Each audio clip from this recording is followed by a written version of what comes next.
Hey everybody, Who's Your Jedi here with another review for you, this time talking episode 4 of season 2 of Riverdale, The Town That Dreaded Sundown. And this I thought was a fairly solid episode. There's definitely some nice stuff in here, and I really like the twist of what's going on with the Black Hood.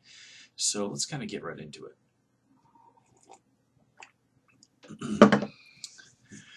So the main thing in this episode is really just like, how far down the rabbit hole is Archie gonna go? I mean, just taking wholesome Archie and messing with him to the point where he's actively plotting to kill someone. That's pretty insane. But I mean, that's kind of a lot of that is like what makes Riverdale fun. As we see in this episode, apparently Archie is willing to go pretty far. I mean, he buys a gun, he buys like a bulletproof vest and a holster. He's going around tagging houses, and he literally sticks a gun in a guy's face. I mean, that's some crazy stuff, but I absolutely love it. But ultimately, he does kind of come back around. Veronica is able to get through to him, and he realizes that he has gone completely off the deep end. But I really love that moment where she's just like basically like, Archie, what the hell are you thinking? And points out to him like, okay, even if you do kill the Black Hood, you'll be sent to prison for it. And if you try, there's the real possibility that he could just kill you, and this would totally destroy your dad. His mom probably wouldn't be too thrilled about that either, and everyone around him would be harmed. And that's a great point.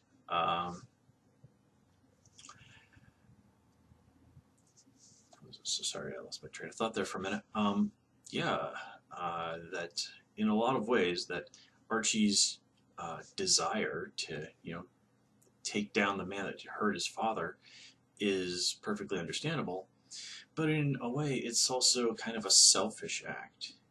What he's going to do would hurt a lot of people who care about him as well, people who've already been hurt by what happened to his father.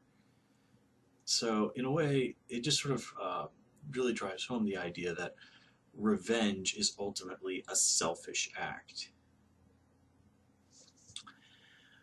And I really do have to applaud the show for handling that well. Archie's descent into this darkness is pretty believable, but Veronica, stepping in there and reasoning with Archie, and that being what gets him to come back, as well as, of course, his feelings for her, that was all really well done. Speaking of Veronica, her appearance were kind of a subtle thing this episode, but I really like how they started off with her kind of going like, Dad, what did you tell Archie to do? And Hiram tries to dance around it, but, Veronica is a pro at this game too. And I think she sees pretty clearly through him by the end that, yeah, he didn't explicitly tell Archie to do this, but he was basically manipulated him into doing something stupid because, well, that's kind of just what Hiram does. And his comment to his wife at the town hall meeting about Fred, that he's someone that people like, maybe we can use that. Interesting thing to say about a guy who was dating your wife not that long ago when it looked like you were on your way to prison. But what does he mean by this? Well, after everything that's happened, I can't help but think that Mayor McCoy is not too popular a person. Nope. But Fred Andrews is a popular person. He's a businessman. His son is a pretty well liked and respected kid, albeit one who's made some mistakes, but still. And through Hermione, Hiram has a connection to him. Normally I don't really do theory crafting, but I can't help but wonder. I can't help but wonder. Anyway, let's see. Nothing particular to say about Reggie this episode, although I do like that we are getting to see a little bit more of him.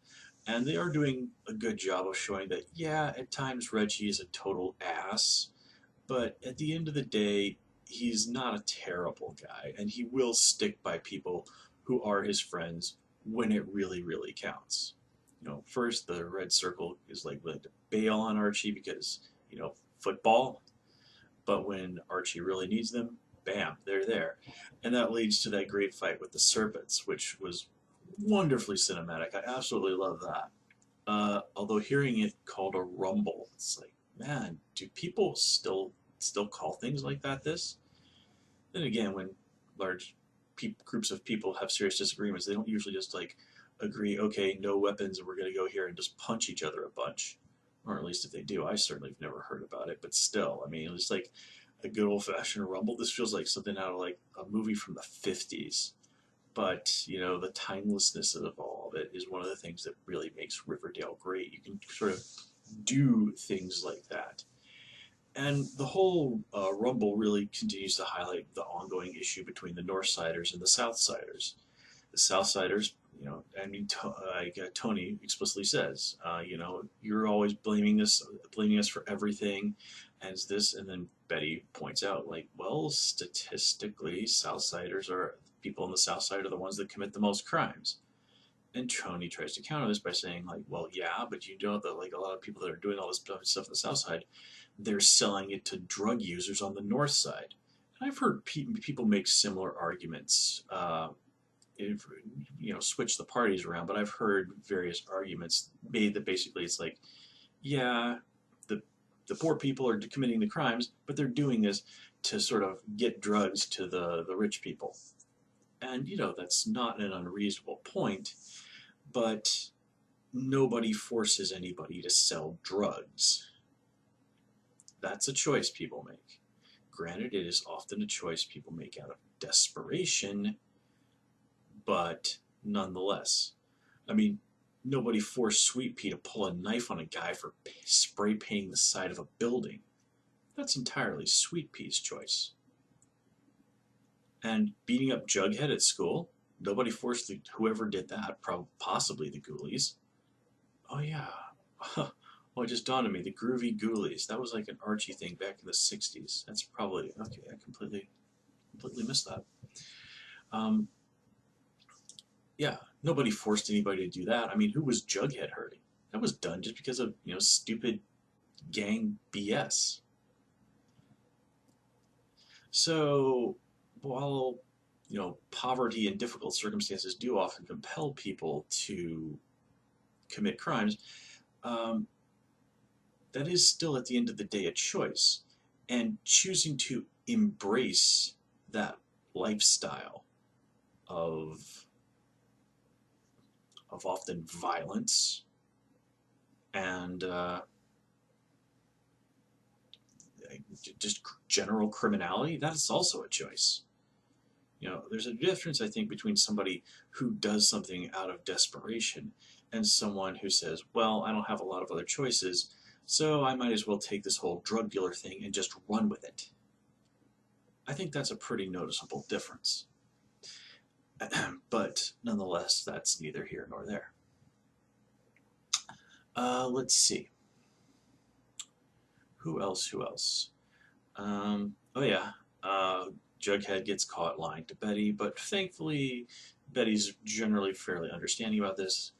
And Jughead is pretty much just like, look, okay, I'm only hanging out with the serpents just because I don't want my ass kicked every day at Southside High.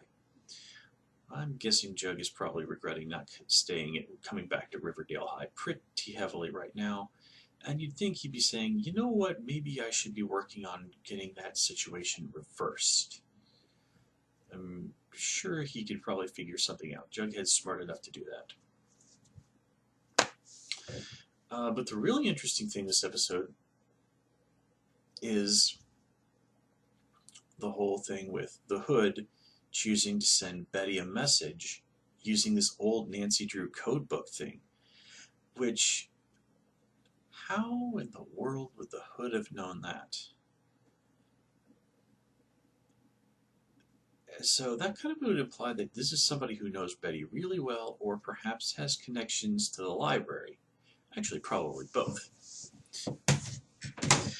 then again, the Hood did explicitly say it was Betty's speech at the end of last season that inspired him to do this. So a sufficiently crazy person probably could have, uh, you know, dug up enough dirt on Betty that they would understand that code thing.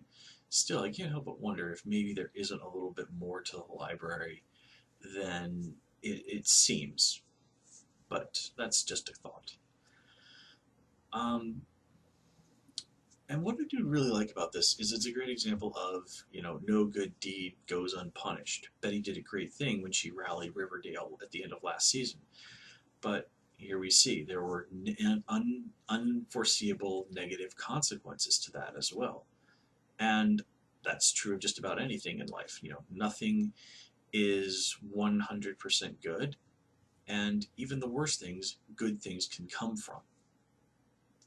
So that sort of ambiguity is something that I like, and it really fits well with the setting we have here in Riverdale.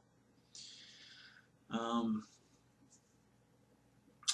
also kind of really enjoyed that argument that Alice and Fred got into at the town hall meeting.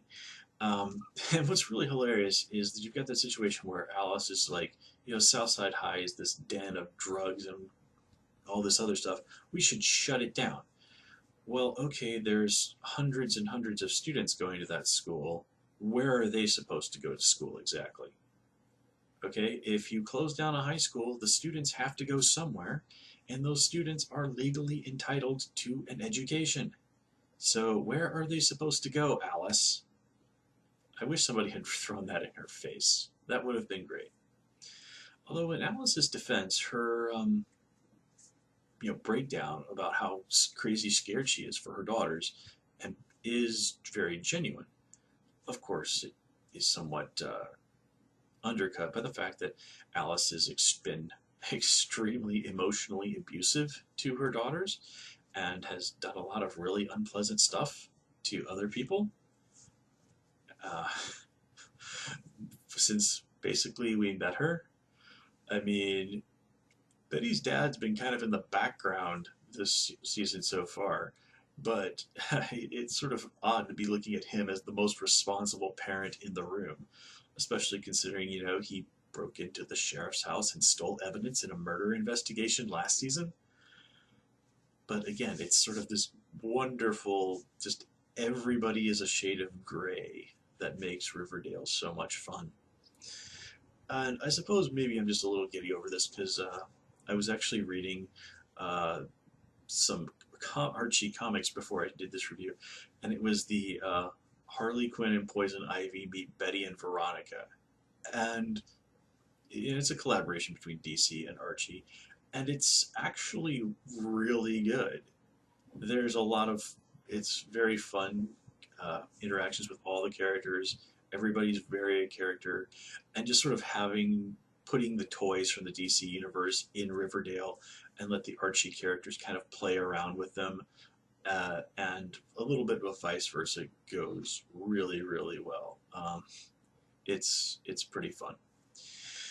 Anyway, guys, I'm going to call it here. As always, please comment, rate, subscribe. Of course, you can follow me on Twitter at Hoosier Jedi, and please also join me on Tumblr at Jedi Reviewer. Until next time, take care and have a good one.